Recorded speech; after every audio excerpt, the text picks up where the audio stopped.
மாண்புமிகு தமிழ்நாட்டு முதலமைச்சருடைய வழிகாட்டுதல்படி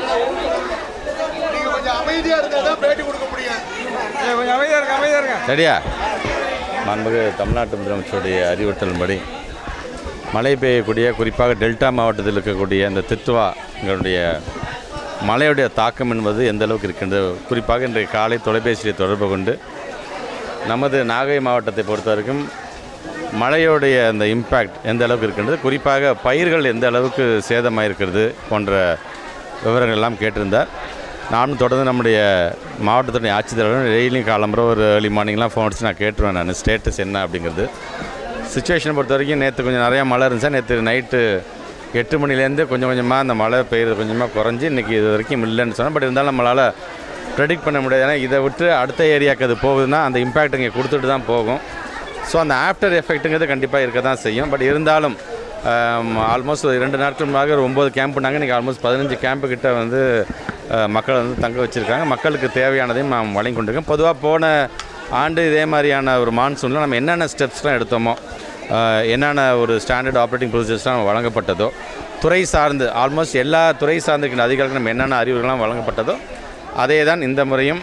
நான் ஏற்கனவே சொன்ன மாதிரி எங்களுடைய வாட்ஸ்அப் குரூப்பில் இந்த தித்வா புயல் சார்ந்து அறிவிப்பு வந்த உடனே நம்ம எல்லாம் ரெடி ஆகிடுங்கன்னு சொன்னாங்க. எல்லாருமே அவங்கவுங்களோட பணியை இன்றைக்கி செய்து கொண்டிருக்கின்றார்கள். ஸோ அது இந்த ஆல்மோஸ்ட் இன்றைக்குள்ளார மழை நின்றும் முழுமையாக என்று சொன்னால், முழுமையாக நின்றது என்று சொன்னால் நாளை நம்முடைய 15 கேம்ப்டன் தங்க வைக்கப்பட்டிருக்கின்ற பொதுமக்களை பொறுத்த வரைக்கும் தங்களுடைய இயல்பு வாழ்க்கைக்கு திரும்பிவிடுவார்கள் என்பதை நான் தெரிவித்துக் கொள்கிறேன். குறிப்பாக இப்போ காட்டுச்சாரை பொறுத்த வரைக்கும் வயல் சார்ந்து நிறைய இப்போ வந்து தண்ணி சூழ்ந்திருக்கு. ஆனால் ஒரு 2 நாட்களில் வடிஞ்சிடும் என்று சொல்லியிருக்காரு. அதனால் தமிழ்நாட்டு முதலமைச்சர் அதற்கான கணக்கை நம்ம சீக்கிரம் எடுக்கணுமே அப்படின்னு சொன்னால் ஒரு 2 நாள் டைம் கொடுங்க, வடிஞ்ச பிறகு கண்டிப்பாக முழுமையான கணக்குங்களாம் நாங்கள் ஒப்படைக்கிறோம் என்று நாங்கள் சொல்லியிருக்கோம். நாங்கள் ஸோ அது சார்ந்து என்னென்ன தேவையோ அதை உடனடியாக செய்கிறதுக்கு நம்ம எல்லாம் செஞ்சிருக்கோம். அதான் பள்ளிகளை பொறுத்த வரைக்கும் அந்தந்த மாவட்டத்தின் ஆட்சித்தலைவர் எடுக்கக்கூடிய முடிவு தான். அது ஒவ்வொரு ஆண்டும் அதான் நம்ம செஞ்சிட்ருக்கோம். நாங்கள் ஏன்னா ஒவ்வொரு மாவட்டம் ஒவ்வொரு விதத்தில் வந்து வேறுபடும்.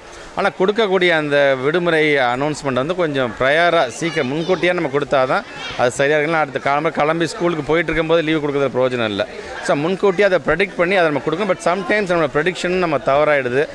நாம் வந்து மழை பெய்யும், இன்றைக்கி பள்ளிக்கூடம் லீவு அப்படின்னு சொல்லி பார்த்தா அன்றைக்கி பார்த்து நல்லா வெயில் அடிக்கும். அது பட் இருந்தாலும் நமக்கு வந்து பசங்களோட சேஃப்டி தான் முக்கியம். அதனால் அந்த மாதிரி லீவு போனாலும் பரவாயில்ல அப்படிங்கிறதுக்காக தான் நாங்களும் சொல்லியிருக்கோம். அதே மாதிரி கலெக்டரை பொறுத்த வரைக்கும் நம்முடைய மாண்புமிகு தமிழ்நாட்டு முதலமைச்சர் அலுவலகத்திலிருந்து அங்கே இருக்கிற டிபார்ட்மெண்ட் மூலமாகவும் சொல்லுவாங்க எந்தெந்த மாவட்டத்தில் எப்படி மழை வரும் மழை வராதா என்பதெல்லாம் அதை பேஸ் பண்ணி அவரும் அதுக்கான அந்த டிக்ளரேஷனை உடனடியாக அவர் கொடுத்துறாரு. ஆமாம், இப்போ நாங்கள் எங்களை டெல்டா மாவட்டத்தை பொறுத்தவரைக்கும் இப்போ உங்களுக்கு தெரியும் தமிழ்நாட்டு முதலமைச்சர் ஒரு பிரச்சனை அடுத்த நிமிஷம் வந்து நிற்கக்கூடியவர் தான். இருந்தாலும் இந்த 2 நாட்களில் நாங்கள் கொடுக்கக்கூடிய ரிப்போர்ட்டுங்கிறது ரொம்ப ரொம்ப முக்கியமானதாகத்தான் அதை பார்க்கப்படுது. இன்றைக்கு கூட நம்முடைய அக்ரி மினிஸ்டர் திருவாரூர் மாவட்டத்திலலாம் சென்றிருக்கிறார் என்ற நான் ஒரு செய்தி நான் கேள்விப்பட்டேன். ஸோ இங்கே நமக்கு எந்த அளவுக்கு சேதம் இருக்குது அது சார்ந்து எந்த விவசாயியும் அதனால் பாதிப்பு இல்லாமல் அவங்களை எப்படி நம்ம காப்பாற்ற வேண்டுமோ அந்த அரசு அதை காப்பாற்றணும். நாங்கள் 2 ரிப்போர்ட் கொடுத்ததுக்கப்புறம் தான் அது எங்களுக்கே தெரியும். அது நம்ம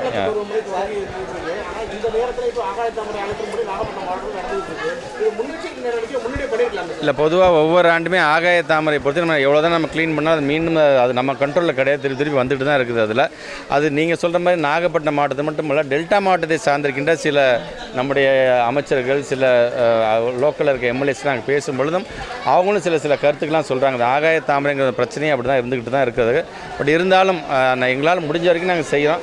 ஆனால் மழை காலத்தில் நீங்கள் சொல்கிற மாதிரி மழை வந்ததுக்கு பிறகும் அதை வந்து இப்போ க்ளீன் பண்ணிகிட்டு இருக்காங்க அப்படின்னு நீங்கள் சொல்கிறீங்க. பட் ஆகாய தாமரை என்பது அந்த ஃப்ளோக்காக கண்டிப்பாக எடுத்துகிட்டு தான் ஆகணும், வேறு வழி இல்லை. ஏன்னா அது எடுக்காமல் இருந்தால் கூட மழை தண்ணீர் போகக்கூடிய அந்த ஃப்ளோ கூட இல்லாமல் எல்லாம் நகரப்பகுதி உள்ள வந்துவிடும் என்கின்ற ஒரு அச்சமும் நமக்கு இருக்கின்றது. இல்லை இப்போ அதான் நாங்கள் கொடுக்கக்கூடிய அந்த ரிப்போர்ட்டை பேஸ் பண்ணி தமிழ்நாட்டு முதலமைச்சர் மார்னிங்கே ஃபோன் பண்ணி கேட்குறாங்க கணக்கு எடுத்தாச்சு அப்படின்னா கேட்ட கேள்வியே இல்லை. 2 நாள் அது தண்ணி வடிஞ்சதுக்கு பிறகு முழுமையான கணக்குகள் கண்டிப்பாக வழங்கப்படும் என்று சொல்லியிருக்கோம். ஸோ அதை பேஸ் பண்ணி கண்டிப்பாக நம்முடைய இப்போ நான் சொன்ன மாதிரி விவசாய பெருங்குடி மக்கள் பாதிக்காத வண்ணம் தமிழ்நாட்டு முதலமைச்சர் நல்ல அறிவிப்பார்.